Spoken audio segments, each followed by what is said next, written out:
Hi అండి, welcome back to our channel foodie and travel. So ఈరోజు మన ఛానల్లో స్పెషల్ రొయ్యల ఇగురండి. రొయ్యల్లో మీరెన్ని రకాలు చేయగలరు కమెంట్ చేసేటప్పుడు మాత్రం మర్చిపోద్దు. మేమైతే ఈరోజు రొయ్యల ఇగురు అయితే చేసుకుంటున్నామండి. దానికోసం ఒక 1/2 kg రొయ్యలు అయితే తీసుకొచ్చి నీట్గా క్లీన్ చేసేసుకున్నాము.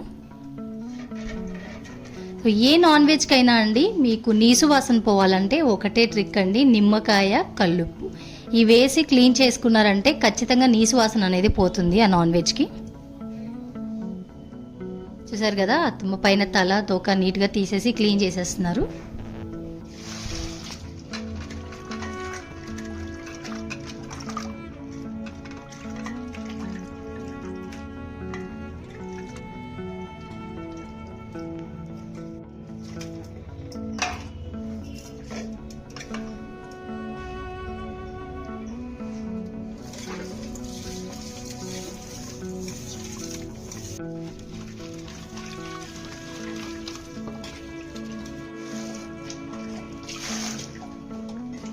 అలా ఒక 4-5 సార్లు కడుక్కోండి.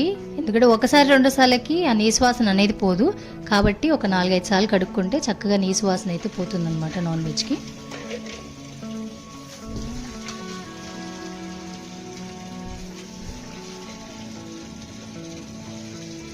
ఈ ప్రాన్స్లో ఏంటంటే ఈ రొయ్యల్లో మనకి మినరల్స్ ఎక్కువ ఉంటాయండి. జింక్ కానివ్వండి, అయోడిన్ కానివ్వండి, అలాగే సెలెనియం అయితే ఉంటుంది. కాకపోతే ఏంటంటే లాస్ట్ వీడియోలో మనం రొయ్యల బిర్యానీ చేసినప్పుడు మాట్లాడుకున్నాం కదా, ఈ రొయ్యలు పెద్ద రొయ్యలకైతే పైన నరం తీయగలం, చిన్న రొయ్యలకి తీయలేమనేసి మ్యాక్సిమం ప్రయత్నించండి. రొయ్యలు తీసుకున్నప్పుడు పైన నరం తీసేస్తే వాతం చేయకుండా ఆ ఫుడ్ అనేది మనకి బాగుంటుందన్నమాట. ఆ నరం తీయకపోతే మనకి వాతం అనేది చేస్తుంది. చూసారు కదా, నేను మ్యాక్సిమం ట్రై చేసి ఆ పైన నరాన్ని ఫోక్తో లాగేసామండి.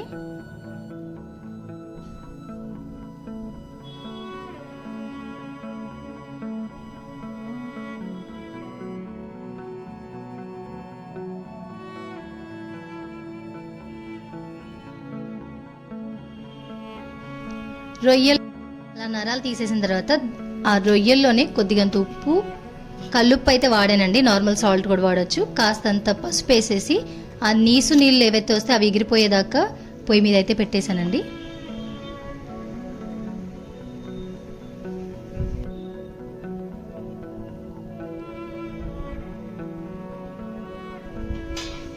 సరే, ఆ రొయ్యల్లోంచి నీసు నీళ్ళు వచ్చాయి కదా, ఇవన్నీ ఎగిరిపోయేదాకా మనం పొయ్యి మీద ఉంచాలి. రొయ్యలు మొత్తం ఎగిరిపోయాయండి నీసు నీళ్ళు. ఇప్పుడు దించి పక్కన పెట్టేసి కూర కోసం మనం ఒక 2 ఉల్లిపాయలు అయితే కోసుకుందాము. చిన్న సైజు 2 ఉల్లిపాయలు, అలాగే 4 పచ్చిమిరపకాయలు కోసుకున్నానండి. దాకా తీసుకొని అందులో సరిపడా నూనె పోసి పచ్చిమిరపకాయలు, ఉల్లిపాయలు వేయించాలండి. అలాగే కొద్దిగంత కొత్తిమీర వేసుకున్నాను. సో ఇవి ఉల్లిపాయలు మగ్గిన తర్వాత మనం ఉడికించుకున్న రొయ్యలు ఉన్నాయి కదా, అవి కూడా కలిపేసి మగ్గనివ్వాలి.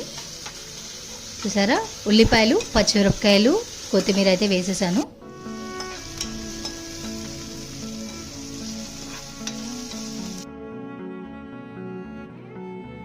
ఉల్లిపాయలు మగ్గిపోయినాయండి. ఇప్పుడు ఉడికించుకున్న రొయ్యలు అయితే దీనిలో వేసేసి కలిపేస్తున్నాను.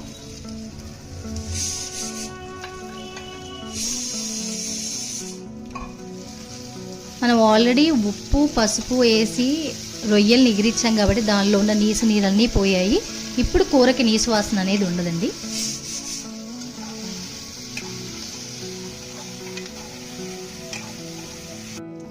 కొద్దిగంత అల్లం వెల్లుల్లి పేస్ట్ వేస్తున్నానండి. అల్లం వెల్లుల్లి పేస్ట్ చక్కగా కడుక్కొని ఇంట్లో పట్టుకోండి, దానివల్ల రుచి వస్తుంది కూరకి, అలాగే వాసన కూడా బాగుంటుందండి. రుచికి సరిపడా కారం ఎక్కువ తినేవాళ్ళు కొంచెం ఎక్కువ వేసుకోండి. మేము కొంచెం తక్కువ వేసుకున్నాము ఈ కూరలో. ఒక స్పూన్ నుంచి 2 స్పూన్లు అయితే వేసుకున్నాను నేను కారం.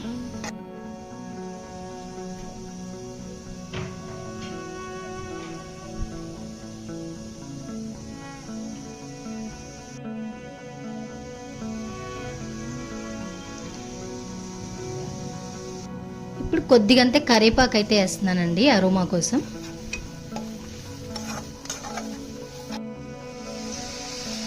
ముక్క మునిగేదాకా నీళ్లు పోసేసుకొని మరిగించాలి. రొయ్య ముక్క ఆల్రెడీ ఉడికిపోయింది కాబట్టి ఎక్కువసేపు ఉడికించే పని లేదండి. కొద్దిగంత నీళ్లు ముక్క మునిగేదాకా పోసుకొని ఆ నీళ్లు దగ్గర పడేదాకా ఉంచేసి ఆపేస్తే సరిపోతుంది. కొద్దిగంత గరం మసాలా. గరం మసాలా కూడా కుదిరితే ఇంట్లో చేసుకోండి.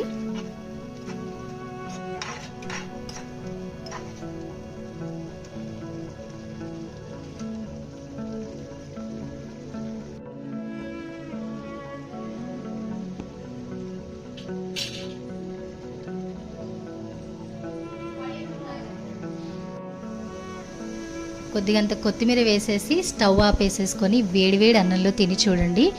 చూస్తుంటేనే నోరు ఊరిపోతుంది కదా, తింటే ఇంకెలా ఉంటుంది, అద్భుతంగా ఉంటుందండి. ట్రై చేసి చూడండి, మాకు కమెంట్ చేసి చెప్పండి ఎలా అనిపించింది అనేది. సో వీడియో నచ్చింది కదా, నచ్చితే లైక్ చేయండి. వ్యూస్ అయితే చాలా వస్తున్నాయండి, కానీ లైక్స్ అండ్ సబ్స్క్రైబర్స్ మాత్రం కొంచెం తక్కువే వస్తున్నారు.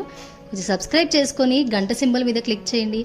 మిస్ అవ్వకుండా ప్రతి వీడియో మీ మొబైల్కే నోటిఫికేషన్ వస్తుంది. వెతుక్కునే పని అయితే అస్సలు ఉండదండి.